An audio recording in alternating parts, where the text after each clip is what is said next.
Hi, my name's Fred. I drink beer. Welcome to Beers from the Basement, where I drag up dusty old bottles from my basement and we enjoy them together. I hope you enjoy the show.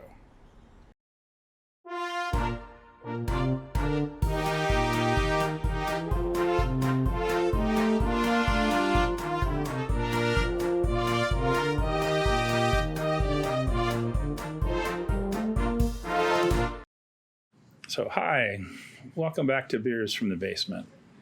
Today's episode I'm calling When the Saints Go Marching In. So we're drinking a bunch of old, either monastic or monastic related beers. And I have today a guest co-host, my brother Bob, who happened to be in town and said, "Oh, you're going to drink beer. I want to participate." So we'll see how this goes. This never done a double like this. Yeah. So anyway, we're going to start off with the St. Bernardus Apt, or St. Bernardus 12. I don't know the actual year, but on the side it says best consumed before the end of 2003. And I believe they normally have a 3-year best by date. So this is sometime in the year 2000. And there is still some hiss there. Yeah. And so that's a good, it's a happy beer. So that's, that may not be, obviously very carbonated. I hope that doesn't mean there's something else growing. Something else growing there. What is a happy monk? It is a happy monk. So,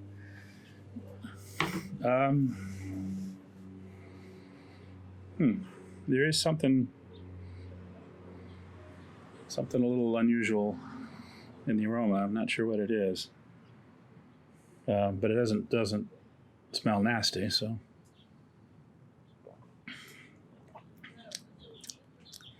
I'll let you try. I noticed when you opened it, I could smell it.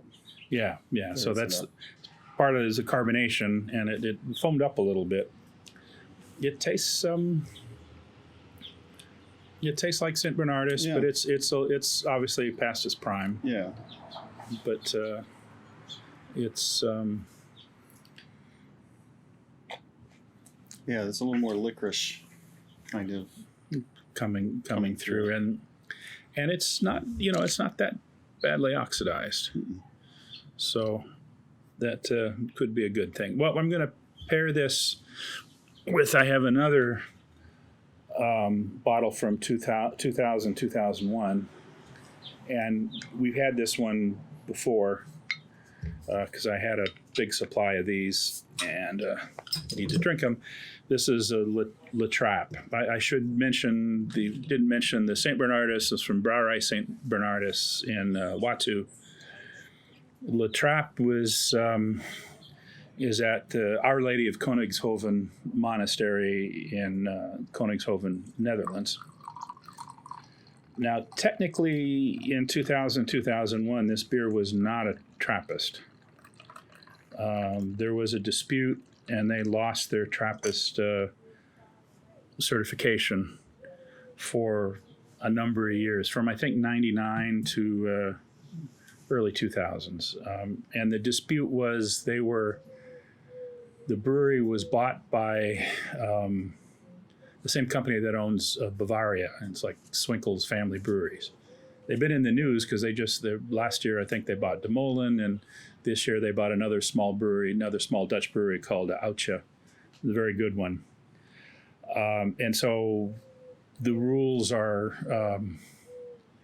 there's strict rules that the Trappist Association put. So they had to sort of restructure it. So it is, I think the brewery equipment maybe is owned by Bavaria, but it's still in the monastery grounds, and it's got a sort of separate organization. One of the things is they're not supposed to make a profit. They're not for profit.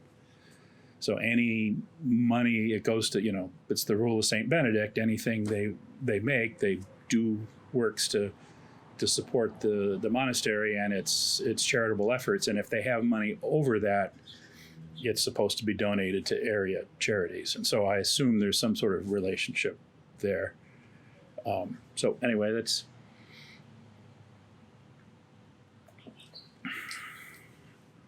This one to me tastes a little thin, which is not too surprising. Maybe it's just thin after the St. Bernardus. No, I But agree. It tastes a little thin. So it wasn't all that carbonated. Sometimes when it's thin, that means it's wild yeast has gone in and fermented any of the normally unfermentable sugars. But it's not bad still. No, it's not bad. Yeah, it's definitely compared to the St. Bernardus, that is sort of, I hate to use the word thicker, but more robust. Yeah, there's more mouthfeel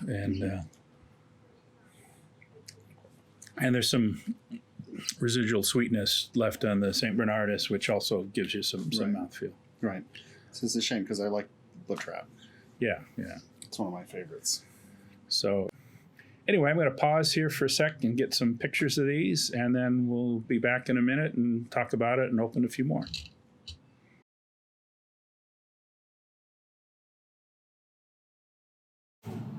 Okay, we're back. And we're drinking, with my brother Bob, we're drinking a 2000, we think, St. Bernardus Abt 12 and a La Trappe Quadruple from also 2000, 2001. And I think we're liking the St. Bernardus a little better.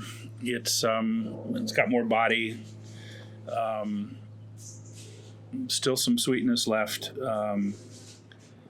Actually, it's not as badly oxidized as I would expect. The Trappe is kind of thinned out. There's really not much there left. Yeah, just a little bit of sweetness. But this is the St. Bernardus has a really good mouthfeel. It feels and there's more. It's like you're drinking beer. There's more stuff going on.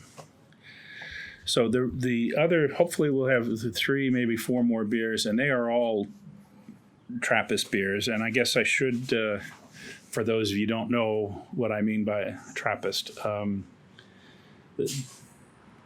the Trappists, their formal name, they're the Cistercians of the Strict Observance. So they're cloistered monks that follow the rule of Saint Benedict. And the original Cistercians are now called the Cistercians of the Common Observance. And they started off, I want to say, around 1000, and that in the Middle Ages. And they were very much, some of the monasteries had gotten people, the monks were, more into politics and literature and, other things than toiling with their hands. And so the Cistercians were formed to be a more, sort of back to the original how Saint Benedict lived. So they were, they did things, they grew, they had crops and they made products to support themselves. And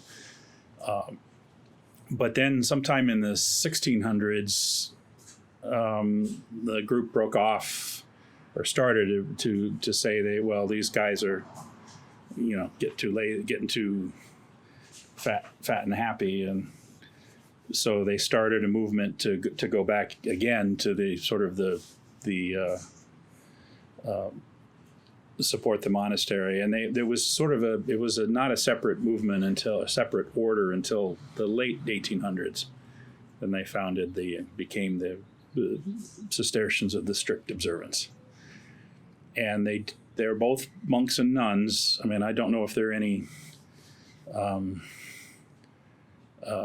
convents. There are no Trappist convents brewing. Actually, I assume there's some out there. I'm not up on church stuff.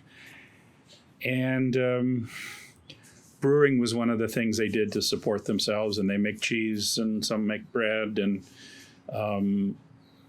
other candles and other things. And right now there are, things are in a bit of a flux. There are 12 or 13 recognized Trappist breweries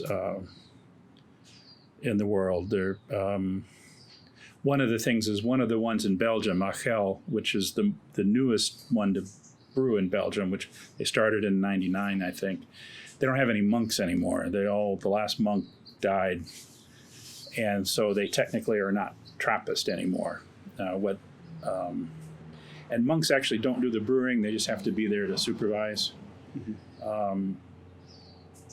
I think in the old days they probably did, but nowadays it's all secular workers. But it has to be under the supervision of a monk. So a monk comes in and blesses once a day or something. I don't know the technical. But since there are no monks at Achel anymore, which is the Abbey of Saint Benedictus in the Netherlands, in Belgium, but right on the Dutch border, so they technically aren't Trappist beers anymore. But most people would still consider them in the same thing. So there are 5 others in Belgium, there are 2 in the Netherlands, 1 in Italy, 1 in Austria, 1 in the UK, 1 in Spain, and 1 in the US. And I think there's some new ones that are I think there's another one in the US trying to get going. And it's a marketing thing for them. If the monastery can put in a brewery, their beers will sell better than, so. Anyway, so I guess we're going to move along to the next one. And no, I did not have a problem. The label did not fall off. So those of you who know, this is a beer from the Abbey St. Sixtus in the village of Vleteren in Belgium, in Flanders. It's on the west side of Vleteren, so it's actually West-Vleteren. Now, normally I try and pour these so you can see the label, but that doesn't matter here. Now, this one is from 2004. I think I do have a 2000. I might have. I'm not sure. But the other beers I have are all 2004. So I would, and these are bottle conditioned. So you want to make sure you don't, if you're pouring one, you don't drink the last of it. Don't drink the last of it. Now this is pretty flat, so not unexpected. Oh, and how you tell what the beer is by the cap. It'll have a number, and they're different colors. This is the gold cap. They do an 8, which is blue, and they used to do a 6, which was red, but now they dropped that and they do a blonde, which is about the same strength, and I think it's a green cap. I don't like that one so much. So this is a cap I will save. That won't go in the trash. So now there's also one of the reasons I did the St. Sixtus and the St. Bernardus have a relationship, and I'll talk about that in a minute.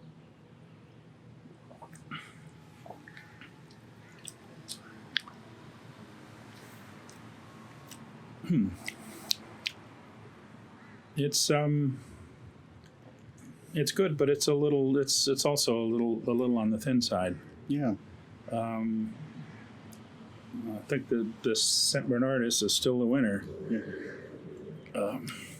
It's got some spice on it, though. Yeah. But yeah, there's not much mouthfeel. It's this has been in my basement, so it's not a constant temperature. It's not ideal situations, but it's better than some. Mm-hmm. Now, there was a period in time where the brewery, the private secular brewery in Watu, sold their beers as St. Sixtus. That was the St. Bernardus. It's basically the same label, the same Happy Monk, the same. I guess we did. Did we keep the St. Bernardus also has a 12 on the cap. But they were called St. Sixtus, and they had a licensing arrangement of some sort with the monastery. It's sort of talked about how people describe it as, well, the St. Bernardus made the beers for the public, and the monastery made it for the monks in the neighborhood. That's not really true. People said the recipe was the same, and I don't believe that either, because they do taste different. Alike. They're 4 years apart, but even so, they're very different. Very different. So fresh, they do taste much closer, but they taste like a dark, strong Belgian beer. Right. But in the 90s, early 90s, they ran afoul of the Trappist Association, cracked down, and so you can't call it St. Sixtus because St. Sixtus is the name of the abbey. You have to call it something else, so they changed the name to St. Bernardus, which I don't know is whether the brewery was called St. Bernardus before. That's something I should look up. Yeah. So that is, it's a very hard beer. The Westvleteren are very hard to come by because they don't, they're not distributed. You have to go to the monastery. And in the old days, the sort of pre-internet, they had a phone number you would call. And they would say, we're going to have this beer on Tuesday. Or, I'm sorry, we don't have any beer. And then on that day, you would go drive to the monastery and you'd park in a line. There was a big line down the street, like in and out on its busiest day.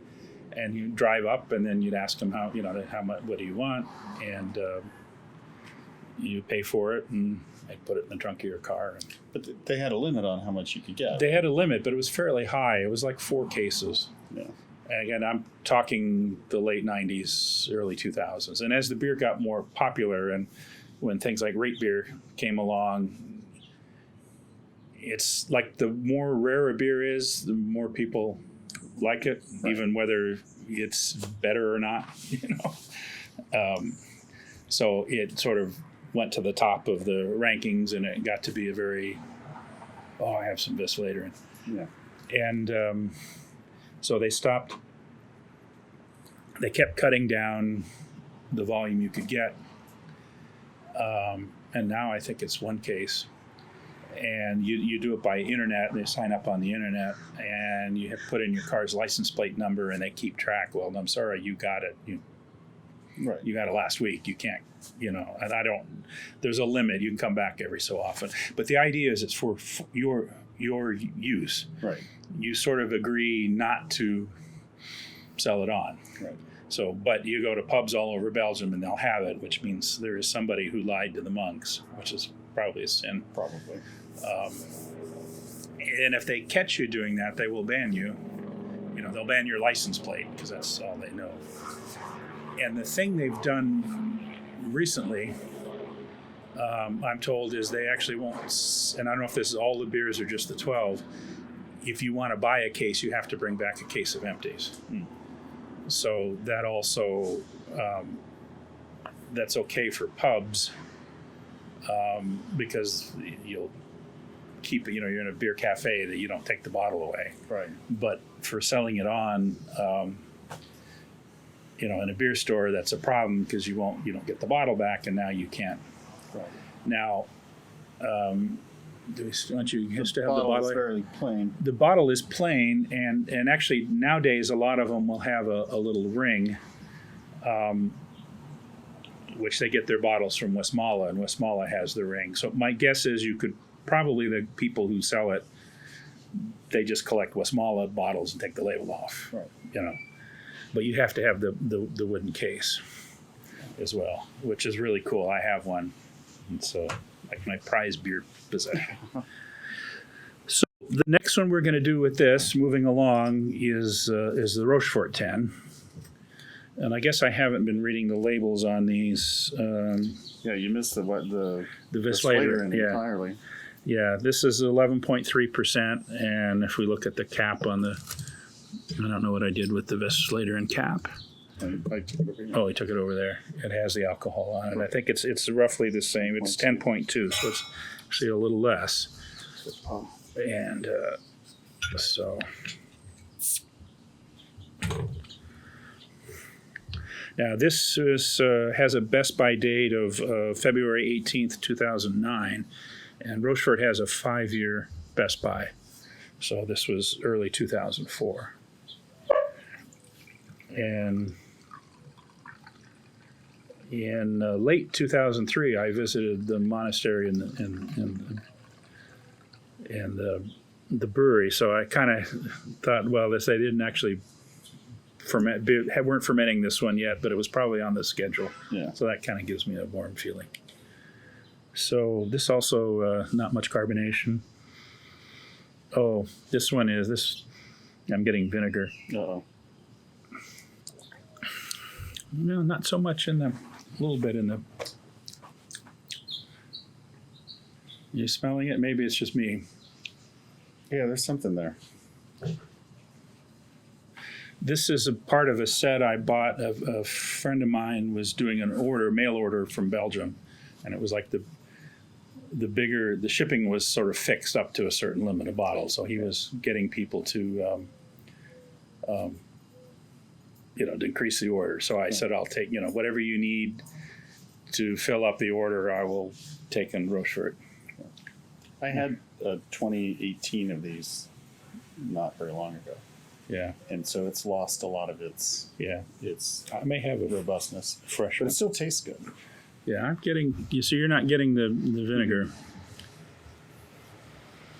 Maybe it's not, It's got some oxidation. it definitely is oxidized. Yeah, maybe it's not vinegar, it's a little acidic. Yeah, that's true. There is some acidity. But yeah, this one is maybe yours. I'll take this later and you can have the Rochefort. That's fine. I don't mind.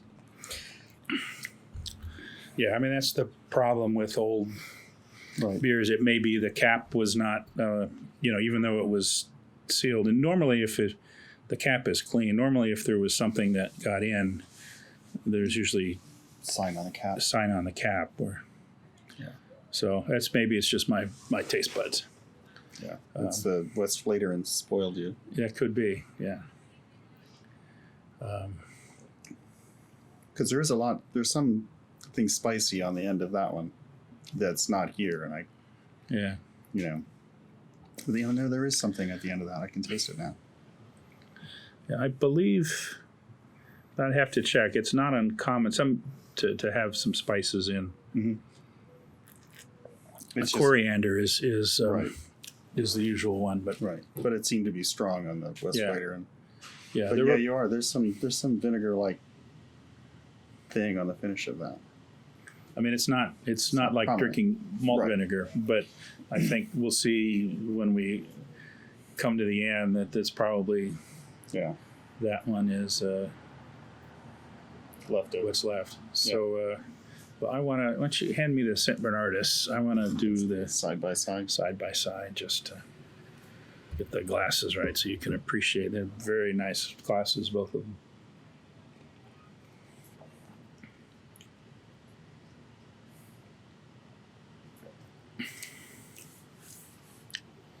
I think the St. Bernardus is still winning. Yeah. So I think I will pause again, and we'll take a picture and come back. We got one more, maybe two more. Right. It's moving along, so maybe we'll do two. And so we'll be back in a minute.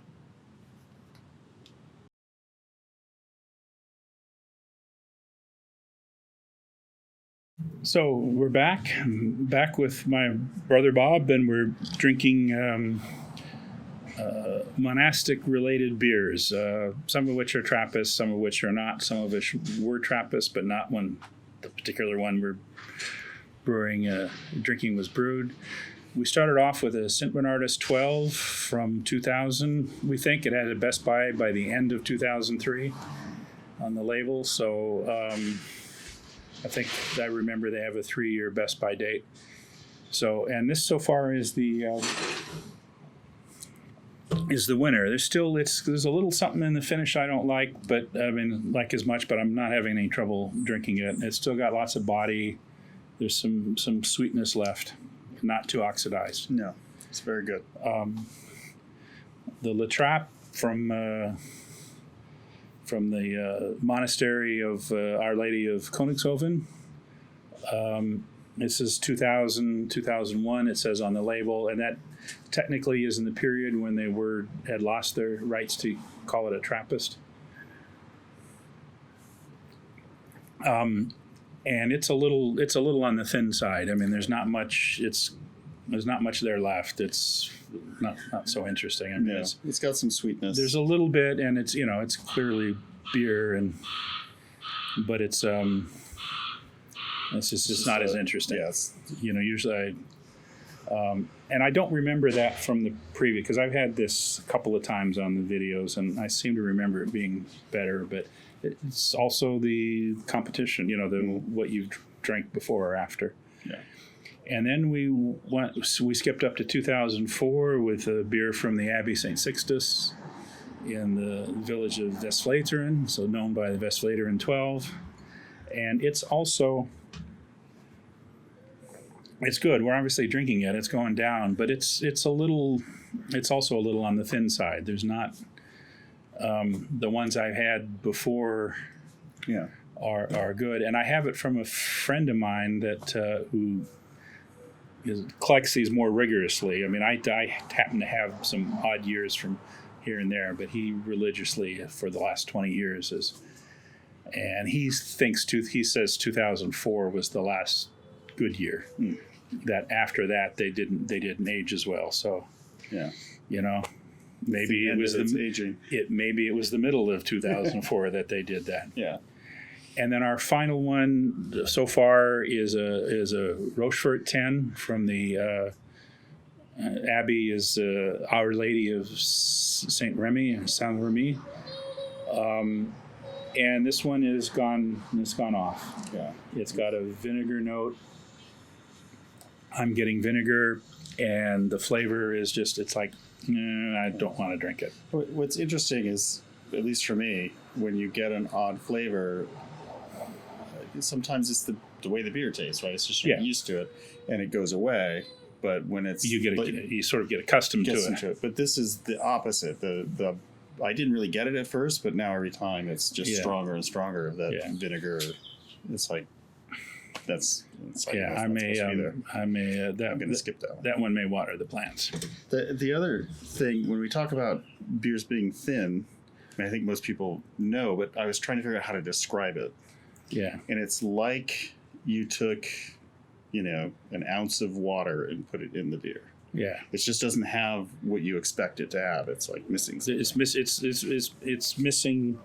It's mouthfeel. Mouthfeel is normally what it is, and there are a bunch of things that contribute to mouthfeel. There are unfermentable sugars, protein. Mm-hmm. Beers are high in protein, and the sugars tend to it's got like weight on your tongue. Yeah. So the next one we're going to do is a Chimay Blue Cap from the Abbey of Our Lady of Scourmont, but otherwise known as Chimay. I did not know that. Yeah, well, Our Lady of Scourmont. Scourmont. That's in the Scourmont. It's on the Scourmont Plateau, or I guess it's called. Nice. And one of the things they do, they give you a little thing that says, "Put it in a chalice, not a pint glass." And this one, I didn't know how old it was for a while. They have a date code on the bottom, but it didn't match the, you Google Chimay date code and it'll tell you, well, it's an L followed by a 2-digit year, followed by a 3-digit batch number. Mm-hmm. And this one says LAM. And it's like, well, okay, I don't know. What's your AM? But I found someone else who had some old ones, and it turns out the M is the year. At some point, they switched to going to a numeric one. Right. I don't know what the A is, but so N was 2005. So I would expect that M. Maybe the A is first half, second half, or something like that. Who knows? So it looks like this is 2004, which is why I picked like the Westvleteren. I think I do have some older, but I don't know if I have a 2000. I think I have one left, and that's the one that had.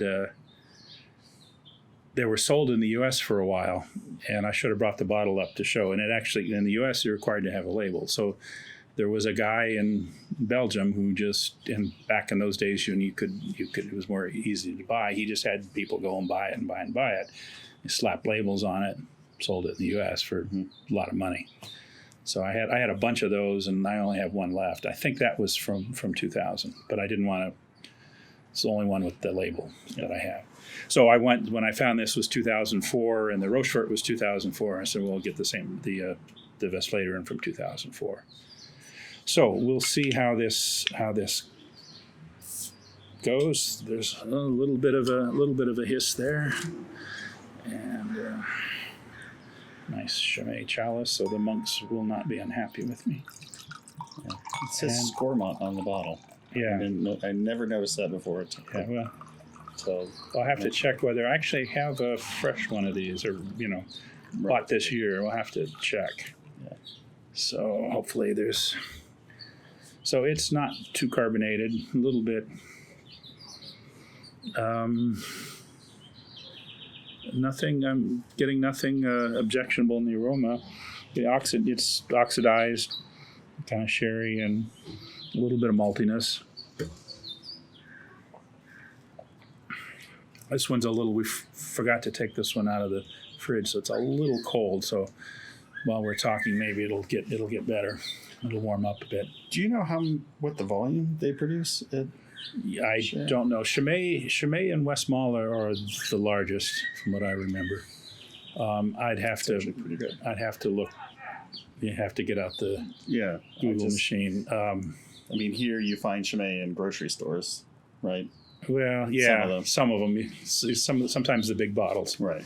Yeah, no, it's fairly large, and that because both Westmalle and Chimay have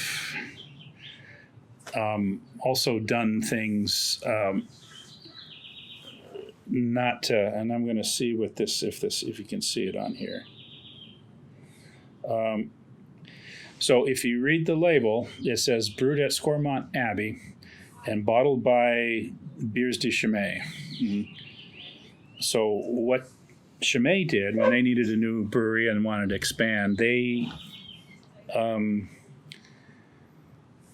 made an arrangement with this company that's called Bières de Chimay, and they do have an ownership of it, but my understanding is it's a for-profit company. Mm-hmm. So the monastery sells the beer in bulk to Bières de Chimay, who puts it in bottles and kegs and markets it and does the distribution. So the Abbey still gets, they get a profit. I mean, they get paid for it. Mm-hmm. They're not doing the marketing, and the brewery itself is still owned and controlled by the monks. Right. And my understanding, Westmalle did a similar thing. I think it was with Heineken, but I couldn't swear to that. But with a large brewer, they again made a deal where there's kind of two separate companies. One's the Abbey, and the other is a less restricted company, and that's what funded the newer brewery.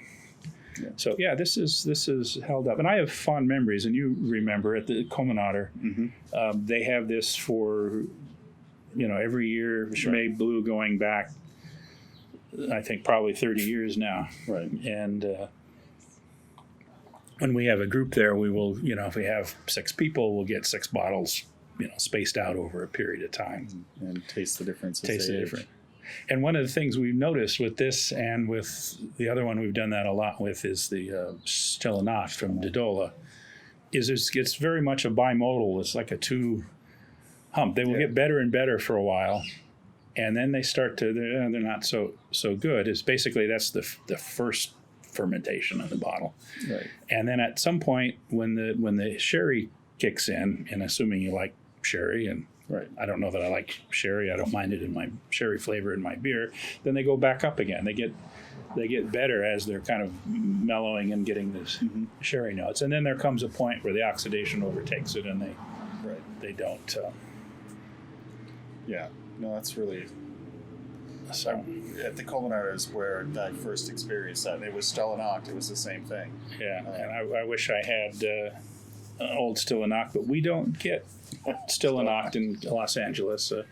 We did 20 years ago. We got the odd Dodola beers, but now I've not seen them. And I haven't gone to every beer store, but I've been to lots of them. And also I have the ones I don't go to, my friends go to, and I haven't had anybody say, "Hey, I got Stille Nacht." Yeah.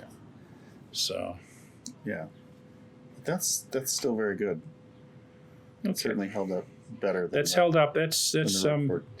the Roquefort. And it's maybe, it's between the Chimay and the St. Bernardus, of which I drank the Le Trappe because I'm fond of it. yeah.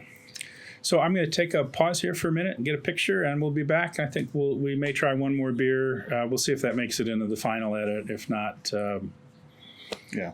we'll see. But because we kind of not drinking the Roquefort. So Yeah. anyway, we'll see you in a minute.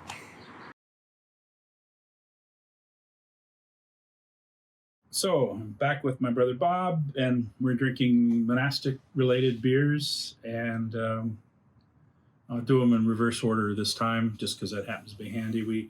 The last one we had was a Chimay Blue from 2004, which is still in fairly good shape. It's a little oxidized than more than some of the others, but still very drinkable. We had a Rochefort 10 from 2004, and I'm not even going to drink it. It's to me, it smells like vinegar, and so that's now I've had. And again, if you've watched the videos, I've had 2 or 3 of those on this, and this is the first one I've had with vinegar. So I'm hoping it was just a cap that didn't seal. We're actually I guess we like a lot the Westvleteren 12 from Abbaye St. Sixtus. And it's a little thinner than I like. Well, and we know which one Bob likes. I do like. I mean, it is a little thin, but I still like it a lot. It's got nice flavor. This was a Le Trappe 2001, and then we started off. I'll let him have the last sip because I'm that way as an older brother. We start off with a St. Bernardus 12. I think from 2000, it said Best By end of 2003, and I think it's a 3-year Best By date. So, and this is maybe my favorite. The Chimay a close second, and probably if I drank them in different order. You're right. So, well, we're gonna. I think we're gonna call it a day. If you like the video, hit the like button, hit the subscribe button. I'm up to 39 subscribers, so 40 would warm my heart. Tell your friends, tell your enemies, tell your neighbors, stop random people on the street and say, watch this video. Yeah. And especially because I'm in it. Especially because he's in it. Let me know whether you like the guest thing or not. I can drag random people off the street. But thanks for watching, and we'll see you next time. And in the meantime, good beers to you.